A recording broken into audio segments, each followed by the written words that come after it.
Fala galerinha, tudo bem com vocês? Estamos aqui para mais um episódio do nosso podcast Segurança no Trabalho. Eu e meu amigo Jean. Hoje nós vamos falar sobre o perfil profissional do técnico de segurança. Você que é da área, você que está chegando na área, o que é que você vê da área, né? O que é que você vê desse mercado tão amplo que é o mercado da segurança do trabalho? Você realmente está preparado? Você realmente conhece o mercado? Você tem um perfil profissional que o mercado está esperando, não é isso, Jean? É isso aí, Brau. Mais um episódio começando. Falar um pouco da visão geral do profissional de segurança do trabalho. O que é que a gente espera? Como é que está o mercado hoje? Qual é o impacto desse profissional nas organizações para dar base jurídica para as empresas não terem problemas lá na frente, né? Não ter acidente, não ter doenças ocupacionais ligadas aos processos. E é isso aí, Brau, que nós vamos falar um pouquinho. Ô, Brau, deixa eu te perguntar, qual é a visão geral que a gente tem hoje, na sua opinião, cara?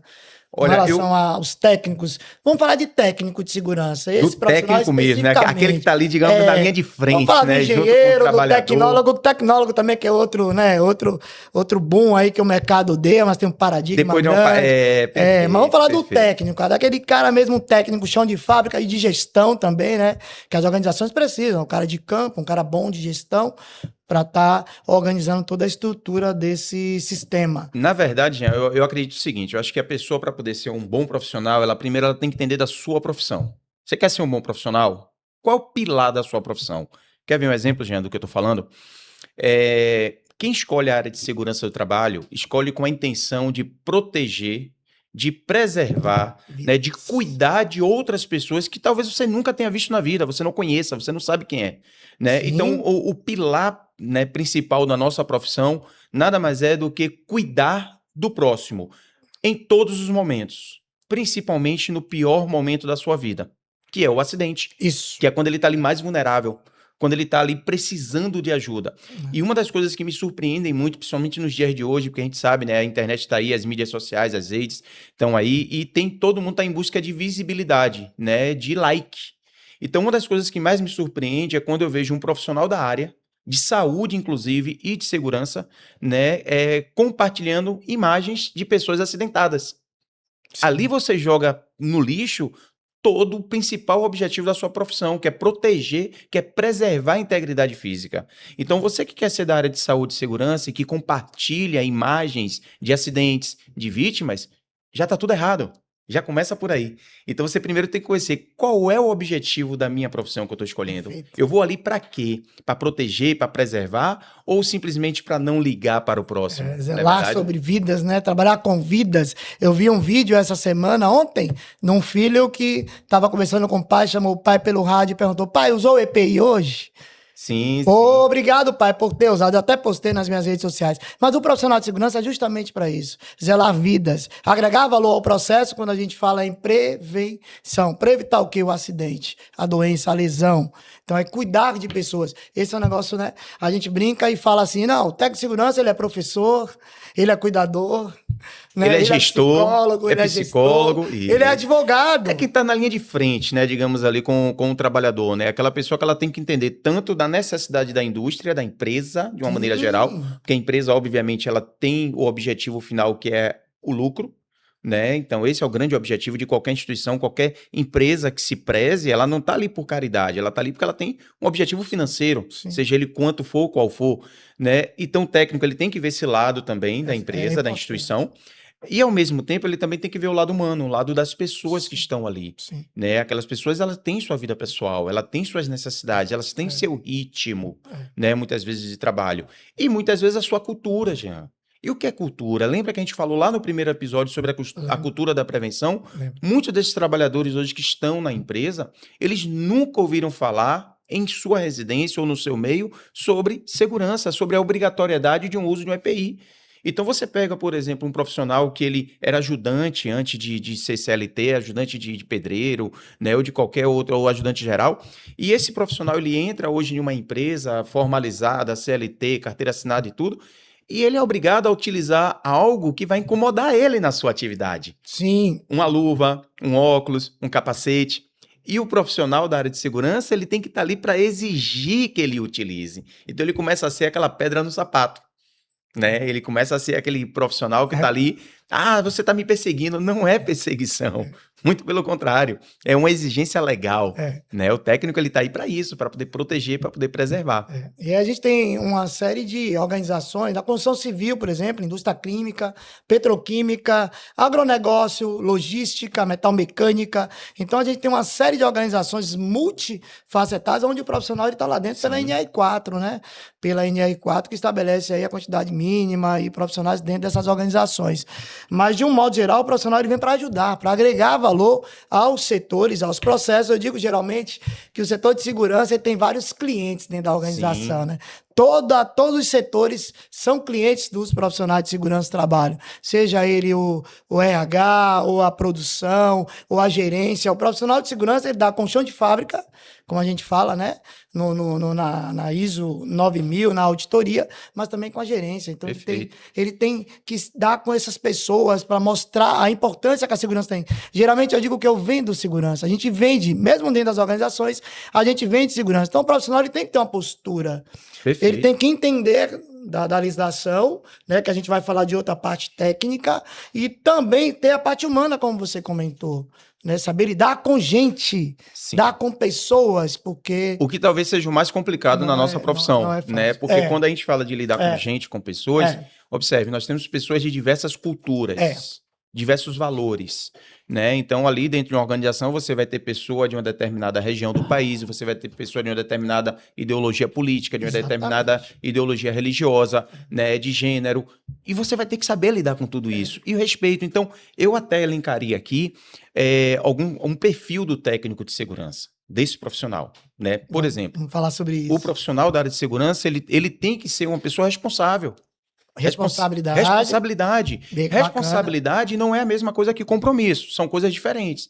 Mas o profissional da área de segurança, ele tem que ser responsável pela organização, pelo EPI, pelo colaborador, pela documentação, pela gestão. Então você começa a perceber que não é só um profissional que está ali chegando de manhã, batendo o cartão, saindo de tarde, está tudo lindo. Responsabilidade gigantesca, Gigantesca. Né, ele é responsável pelo bem-estar daquela pessoa. Ele é responsável pelos números da empresa. Os números de acidentes, os desvios, os quase acidentes, né? Uma multa que lá na frente a empresa possa pagar porque não entregou um EPI adequadamente.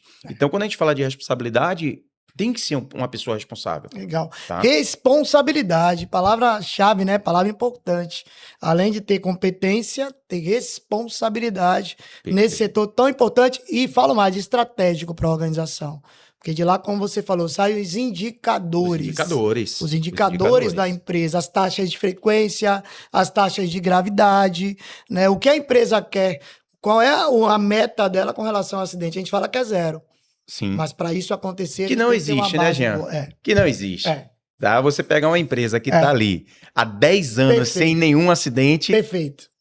Essa já começa por aí. 0. Tá? É aquele tapete sujo que você sabe que a sujeira está embaixo. Então, eu particularmente, eu não acredito que dentro de uma empresa ela consiga passar 10 anos sem nenhum acidente. Acidente 0. É por isso que aí você cria as subclassificações. Com afastamento, com primeiros socorros, sem afastamento, com atendimento simples. Conversa. Atendimento com primeiro socorro. Então, aqui já vai uma outra característica do Tec Segurança. Saber que segurança é muito lindo na teoria, porque na prática a gente começa a ter alguns probleminhas que, infelizmente, entra no conflito até ético da gente, moral. Como é que você aprende que você deve cumprir o que as NRs estão ali e muitas vezes você chega em uma organização e o que está escrito ali que é lei não está sendo cumprido? Então, sim, existe um conflito moral o tempo todo do profissional da área de segurança do trabalho. Então, você fala em responsabilidade e ética, né? Ética. E aí, aqui a ética inclui o respeito. Lembra quando eu falei no início da questão das imagens? O respeito ao próximo, o respeito à diversidade cultural que a gente vive, tá? Como é que eu vou pegar a imagem de uma pessoa que está no seu pior momento, mais vulnerável, e vou compartilhar em grupos, ainda alegando que é para servir de exemplo, para que outras pessoas não cometam o mesmo erro? Qual é o respeito que eu tenho por aquela pessoa, por aquela vítima que está ali, pela família daquela pessoa? Então, quando a gente fala de ética, é algo muito mais amplo do que apenas dizer que eu sou certinho, não é isso. Né? E, Brau, quando um técnico de segurança, ele pega uma empresa que não tem uma cultura muito forte, né? E esse cara tem uma ética, ele tem uma responsabilidade muito grande. Como lidar com isso, né? Falar pra essa rapaziada que tá chegando, que pega uma empresa, às vezes, que não tem uma cultura muito forte em segurança do trabalho, e ele vem cheio de gás, como eu fiz uma palestra recente, no Empreender em SST, a postura do profissional de segurança, e a gente, como mais experiente na área, a gente vem com uma força, com uma garra, com a determinação, com competência. E essa galera nova chega, pega uma empresa que não tem tanta cultura, né, dentro do setor de segurança do trabalho, como ele se posicionar, né? O que fazer, como lidar com isso? Ou não, eu peço para ir embora, ou entro naquele risco psicossocial famoso que a gente já vem conversando bastante, que aí eu declino, ou me pequeno, né? A energia já não vai tanto não ser forte. E como lidar com isso, né? É importante que a gente saiba que nós não somos a palmatória do mundo. Então, nós não vamos resolver tudo, nós não vamos consertar tudo, e temos família também. Então, um profissional, ele não pode simplesmente chegar, já que a empresa não vai cumprir a norma, eu vou me embora e tá tudo bem, tá tudo lindo. Não, não é isso. Tá? Se for assim, não vai trabalhar em empresa nenhuma. E tem profissionais assim, né, Brau? Tem profissionais assim que acreditam ainda que é ferro e fogo. É 8 ou 80. Ou faz ou chame outro. E as coisas não são assim. Nunca foram e nunca vão ser assim. Fala muito em flexibilidade. Flexibilidade. Importante que se entenda, né? Que o profissional, ele tem que ter essa visão um pouquinho mais madura. Você não vai chegar na porta de um diretor, de um gerente, empurrando e dizendo, eu sou o técnico. Pra você ter uma ideia, Jean, e isso é um cuidado que os professores têm que ter bastante, né? Aqui vai o meu recado para você, professor de curso técnico, que eu escutei isso de um professor meu quando eu estava me formando. O professor disse que o técnico de segurança é o único profissional que tinha um poder de tirar o dono da empresa de dentro da empresa. Aí você imagine a situação. Chega um menino novo, recém-formado, cheio de gás, querendo mostrar serviço, e quando ele vai para a área operacional, ele encontra justamente esse dono sem o EPI. E aí ele questiona, olha, você não pode estar aqui, você precisa pôr o EPI, eu vou pedir que você se retire. E o dono, o proprietário, diz, não, eu não vou me retirar. E aí entra naquele velho costume brasileiro, você sabe com quem você está falando? Isso. Aí o técnico eu não sei, mas eu vou resolver. Chama o segurança patrimonial. O segurança chega lá e o técnico de segurança pede ele, por favor, retire esse senhor daqui. Cronologia boa aí, né? O segurança patrimonial vai olhar pro menino e vai dizer, meu filho, você tá ficando doido, Você tá querendo o quê? Você tá querendo perder o emprego? Vá só, me deixe quieto. Não vai, isso não acontece, não é assim, sabe? E tem umas coisas que a gente precisa ter a ideia de como falar, né? Porque o profissional, às vezes, cheio de gás, ele fala de uma forma que agride. Abordagem. E não só na área de segurança do trabalho, acho que no modo geral. A abordagem é extremamente importante. Essa abordagem, ela tem que partir do profissional, ele tem que conhecer, na verdade, o público dele. Então, por exemplo, a forma como você aborda um diretor, um gerente, óbvio que ela vai ser infinitamente diferente daquele que você aborda o chão de fábrica. E aqui eu não estou colocando porque o diretor, o gerente é melhor do que ninguém, não. Porque a linguagem é diferente, o entendimento é diferente. É a mesma coisa de você abordar vamos botar um chinês e um brasileiro. A linguagem é diferente, a comunicação é diferente. Dentro do nosso território já é diferente. Né? Você chega com gírias, com formas de falar, que se você muitas vezes não souber o significado, a comunicação ela não flui. Então, o profissional da área de segurança ele tem que saber disso. Poxa, eu vou abordar o gerente, como é que eu vou abordar? Não é pelo fato dele ser gerente, mas é a pessoa. A minha abordagem com ele é totalmente diferente do que a postura é diferente. Postura é Você está entendendo? Diferente. Isso é um fato. E nós trabalhamos com consultoria, vale a pena destacar que o setor de segurança do trabalho, os profissionais de segurança podem ser consultores e a gente pega um público diverso. Então a gente tem que ter postura com o gerente, com o dono, com o cara que é ajudante, com o cara que é pedreiro, com porteiro. Trata todos iguais, porém de formas diferentes. Então, de um modo geral, né? De um modo geral, o técnico de segurança ele tem que ter postura, tem que ter ética, tem que ser profissional, independente do tempo que ele tenha na área. Conhecer do que está falando, né? Conhecer a legislação, as 20... Quantas normas nós temos hoje? Hoje nós temos 38 normas de segurança do trabalho, que nasceu lá em 1978, e dentre elas nasceu a 27, que era do resíduo profissional de segurança do trabalho, que foi revogada, e hoje a gente tem a NR4 que cobre esse profissional. Claro que eu anseio que toda ou qualquer empresa tem um profissional de segurança do trabalho, né? Independente da quantidade e do grau de risco dela. Mas, infelizmente, a gente ainda tem um quantitativo ainda que tem precisa ser ainda tem respeitado. um chão aí para caminhar com relação a isso. Mas e aí, e a dimensão técnica? O que é que o profissional deve fazer dentro da área? Eu vou citar uma aqui, ó. Inventariar os riscos dentro do Programa de Gerenciamento de Riscos Ocupacionais, o PGR. A identificação dos riscos. riscos. Saber identificar os riscos. Primeiro que se não souber o que é risco, nem vai. Perigo e risco, né? É perigo e risco, Quando a né? gente fala sobre perigo que e aí risco. entra naquela questão engessada. Que perigo é o leão, risco é o leão fora da... Cara, isso é engessado demais. demais. Geralmente eu digo que perigo é o que eu faço, o que eu realizo, o que eu desenvolvo. O risco é probabilidade. É a de possibilidade. acontecer alguma coisa proveniente do perigo, do que eu vou fazer. Detalhe, só corre risco quem está exposto. Exatamente. Então, um exemplo bem simples é: quem tem mais chance de morrer afogado? Quem sabe nadar. Por quê? Porque quem sabe nadar tá o tempo todo no mar, tá atravessando o canal, tá com água até o pescoço, mais, né? ele vai se expor mais. Então, o risco ele tá muito associado com a exposição. Quanto mais exposto o trabalhador estiver, mais risco ele está correndo. É daí que vem, Jean, a necessidade do EPI, né? E você que quer um EPI de qualidade, um EPI realmente onde você encontra com muita qualidade, com preço bom e acessível, tem a Partum. A Partum, a nossa parceira Partum. Equipamentos de proteção individual, fica lá na cidade de Camaçari, tá? Vende todos com equipamentos de segurança, todos com certificado de aprovação. Certificado de aprovação e ainda em dia, vou me ousar aqui a falar que eles vão ministrar o treinamento de guarda, uso e conservação para os clientes. Nosso amigo Partum. Não é só a venda que eles fazem, né? Além da venda, eles também têm um pós-venda, né? Assessoria pós-venda também. Pode entrar aí nas redes sociais, nos manda aí um direct que a gente passa o contato deles aí para vocês. Grande Partum. Isso aí. Beleza, Brau? E aí, o que acontece? Esse profissional, ele tem que saber que, como profissional, ele tem que escolher, sim, um EPI de qualidade para entregar para aquele trabalhador. Ele tem que fazer o gerenciamento do risco adequado. Porque se ele não fizer o gerenciamento, ele vai entregar um EPI, muitas vezes, que não é adequado para aquele risco. Ele vai fazer, muitas vezes, a proteção do trabalhador apenas, como a gente costuma dizer no popular, no vulgar, o meia-boca. Sim. Né? Ou só para cumprir tabela. Sim. Vai estar escrito ali que fez, mas na verdade não está sendo feito.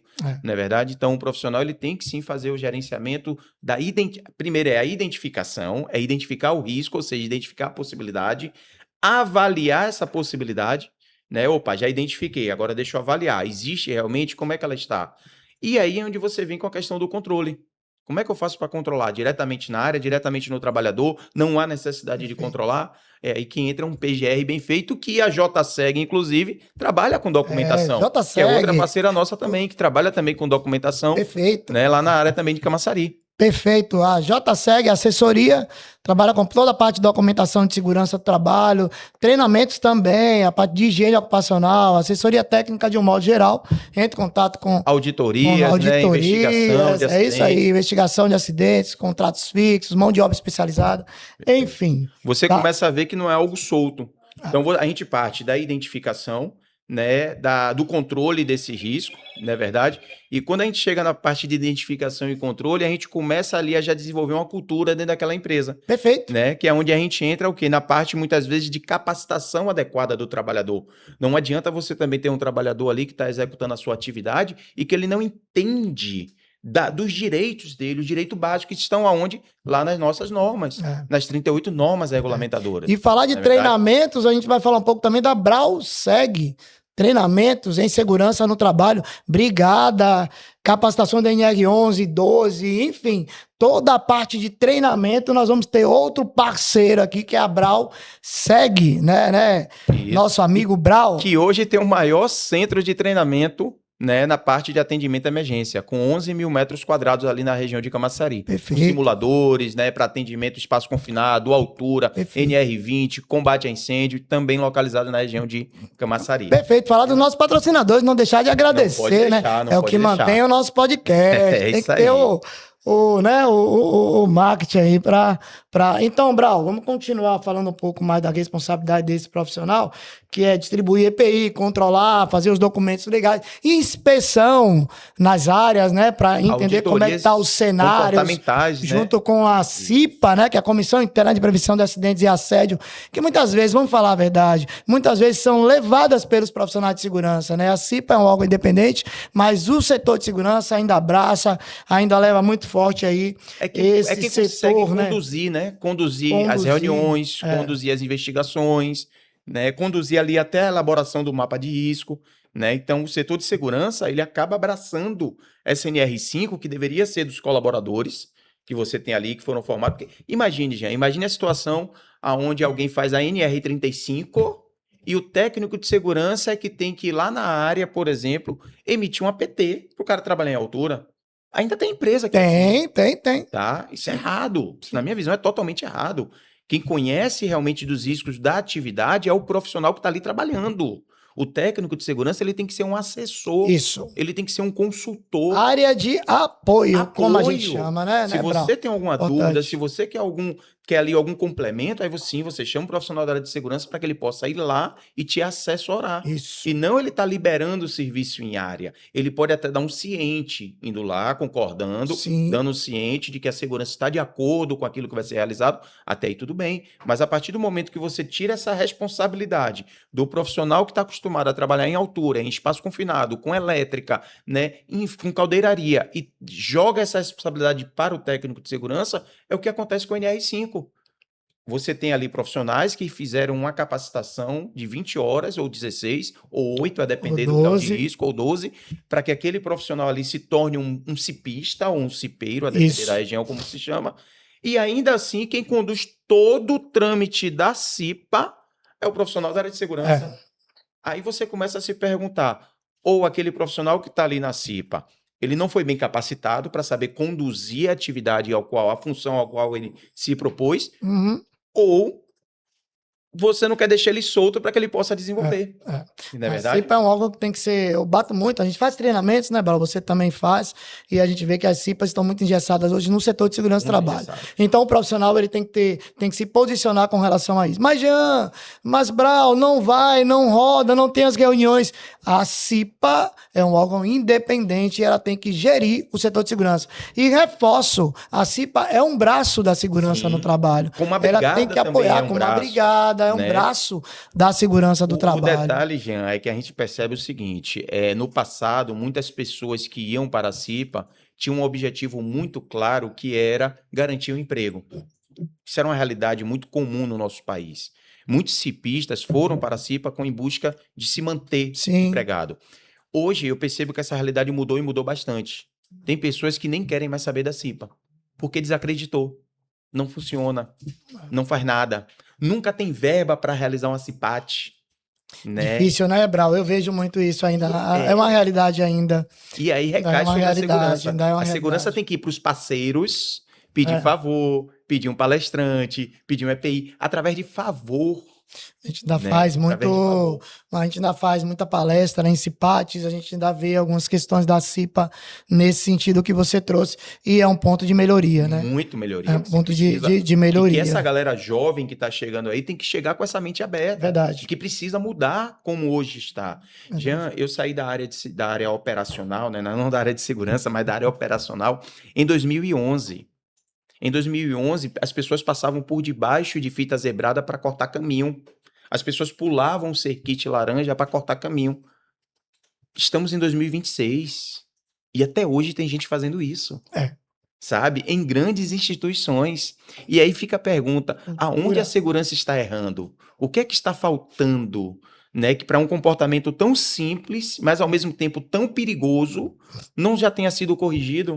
Porque quando você vai para dentro das organizações, ali você tem regra de ouro, você tem procedimento, você tem requisitos, uma série de coisas. Que é a base, né? Que é base, né, Brau? Para a gestão, que o profissional da área de segurança não consegue fazer o colaborador final entender. Por que que o profissional não consegue mostrar para as outras pessoas o quanto é importante que elas façam segurança, não só dentro da empresa, mas também fora da empresa? E aí, lembra que a gente falou do perfil? Sabe onde é que nós mais temos dificuldade de fazer segurança? Na nossa casa. Por quê?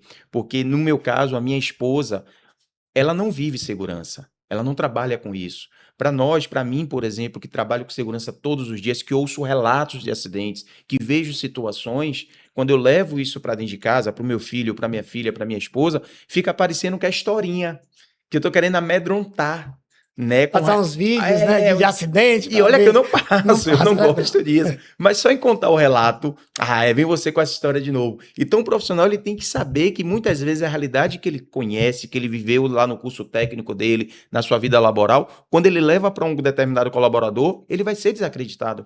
O colaborador vai dizer, que nada, esse técnico tá querendo vem com historinha, com conversinha, né, Jean? Pra cima de mim.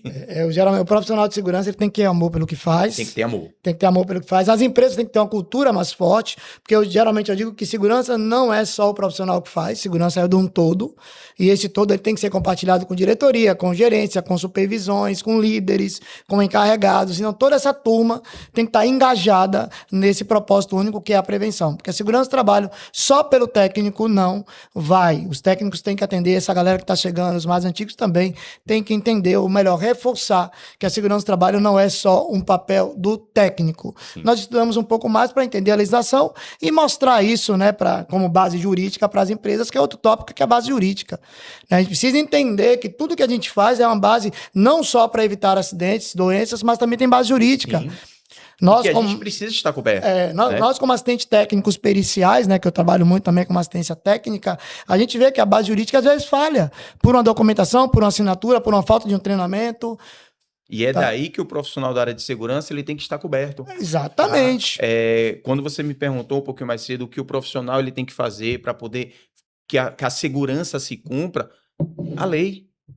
A lei tem que ser a nossa base. O que é que está escrito na norma? Lógico, a gente não pode ser engessado e querer que, não, tem que ser assim. Não vai por aí. Flexibilidade. Tá? Mas eu preciso mostrar para o meu gestor, para o meu superior hierárquico, que ali existe uma lei e que essa lei obriga que seja feito um mínimo. Olha o que é que a maioria das normas elas trazem logo no seu texto inicial. Esta norma estabelece requisitos mínimos. Eu falo isso em Aí eu pergunto, se a sua empresa não consegue dar um mínimo, ou seja, não consegue fornecer um treinamento, se sua empresa não consegue fornecer um EPI, se sua empresa não consegue passar informações sobre os riscos ao qual o trabalhador vai estar exposto, é uma empresa que realmente deveria estar em funcionamento? Será que deveria? Boa reflexão. Isso é o mínimo. É o mínimo que a norma traz para a gente. E mesmo assim, muitas empresas não cumprem o mínimo. Né? Então, o profissional da área de segurança, ele tem que ter. Eu não sei quando você começou, Jean, óbvio, você é da mesma época que eu, né? Sim, idade, mas eu lembro bem que o profissional da área de segurança, só ser técnico de segurança não era suficiente. Ele, além de ser técnico de segurança, ele tinha que ter técnico em higiene. As empresas contratavam assim, contrata-se técnico de segurança com ênfase em higiene. Depois mudou para com ênfase em ergonomia. Depois mudou para com ênfase em bombeiro civil. Então, além da pessoa ser técnica de segurança, ela também tinha que ser bombeira civil, né? Hoje eu já vejo empresas contratando um técnico de segurança que também tenha técnico de enfermagem, o que isso já é um absurdo. Então, mas qual é o recado que eu deixo aqui para os profissionais, tanto os estudantes como os que já estão na área? Só o curso técnico não é nada. Perfeito. Não é nada.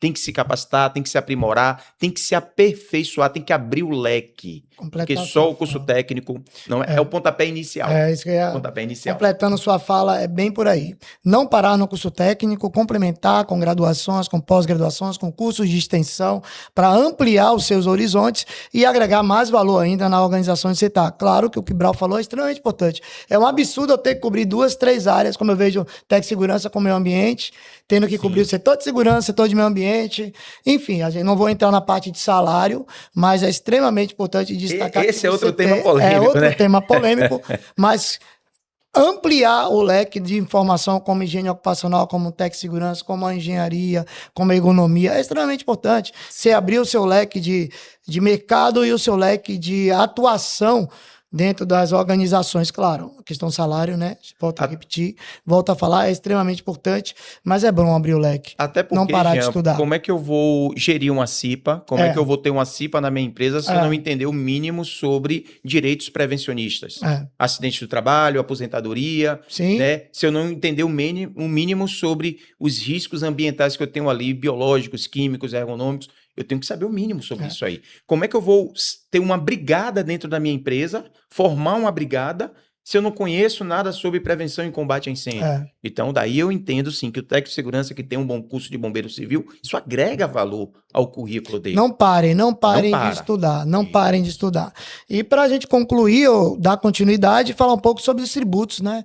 Dentro das organizações, a gente tem o SAT, a gente tem o RAT, todos esses tributos ligados ao acidente de trabalho e os riscos ocupacionais que a empresa tem, né? Que a empresa proporciona através do seu CNAE. E o setor de segurança é estratégico para isso. Para diminuir essa tributação, controlar essas tributações elevadas, as multas, as penalidades que a gente fala pela NR 28 também e pela Previdência Social, né? Porque se tem um acidente, aumenta a tributação que a empresa vai arcar dentro de sua folha, né? E é justamente esse papel inicial ali, né, do Tec Segurança de Formiguinha, da base, de fornecer o EPI, de gerenciar os riscos, né, de controlar os riscos que você tem ali, as exposições ocupacionais, tanto qualitativa quanto quantitativa, do ambiente de trabalho, entendeu?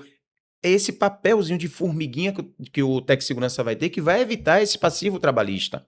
Tá? Um gerenciamento correto sobre o profissional que está lá, a contratação adequada do profissional que vai estar lá, se é um profissional que tem percepção de risco ou se é aquele profissional que simplesmente está sendo fichado porque precisa-se de alguém que faça. Né? Aquilo que eu sempre comento, apertar parafuso, qualquer um aperta. Agora, não de nada adianta o cara apertar o parafuso e ir na cozinha pegar uma faca para vir apertar o parafuso. Isso a gente precisa de outros profissionais. O RH entra muito nisso também, né, Brau? Tem que nos dar um apoio muito bom, a parte de RH, a parte de diretoria, gerência, né? Acho que a primeira nos dar um apoio que nesse precisa sentido. ser quebrado aí em termos de gestão de uma maneira geral. E aí agora eu vou falar pelaquilo que eu percebo em muitas empresas, é uma barreira invisível que existe, de que parece que é uma briga constante entre operação e segurança, e manutenção, e RH, sabe? Então, primeiro, tem que derrubar esse véu invisível que está ali, aonde a operação sempre culpa a segurança diz que o operador está se colocando em risco, o RH diz que tem que ser aquele profissional. Então, você começa a ter ali brigas internas, veladas, sem que ninguém realmente diga, mas o objetivo de todas essas equipes é o mesmo. O propósito é único, né? Quando a gente fala em segurança do trabalho, sabe? É garantir seu emprego, produção, é voltar para casa inteiro, para aquele filho que perguntou ao pai se ele usou o EPI adequado, entendeu? Então, o objetivo é um só, mas parece que ficam guerras, ficam brigas ali, onde acaba não se cobrindo. E aí, quando a pessoa fala assim, não, peraí, mas eu vou ter que me cobrir de alguma maneira, aí você começa a ver algumas maldades, onde você tem ali um profissional que bota na conta do outro, mas se cobre juridicamente. Porque juridicamente nós temos a questão civil e a questão criminal. A questão civil é a reparação. É você reparar para o trabalhador aquele dano que foi causado a ele, né? O dano material, o dano psicológico que ele teve, é por isso que hoje nós temos aí o assédio moral. Sim. Tá? E nós temos também a reparação criminal. Então, a reparação normalmente civil, isso vai ficar a cargo da empresa. Em grande maioria é a empresa que arca com isso aí. É a empresa que vai pagar a indenização, vai pagar ali muitas vezes as multas. Mas quando a gente vai para a questão criminal, CNPJ não vai preso. Quem vai preso é CPF. Sim. Então, em uma situação como essa, se o profissional da área de segurança não estiver embasado na lei, não tiver feito o que as normas regulamentadoras determinam, o que as instruções técnicas determinam, como do Corpo de Bombeiros, por exemplo, esse profissional da área de segurança ele pode sair algemado dali.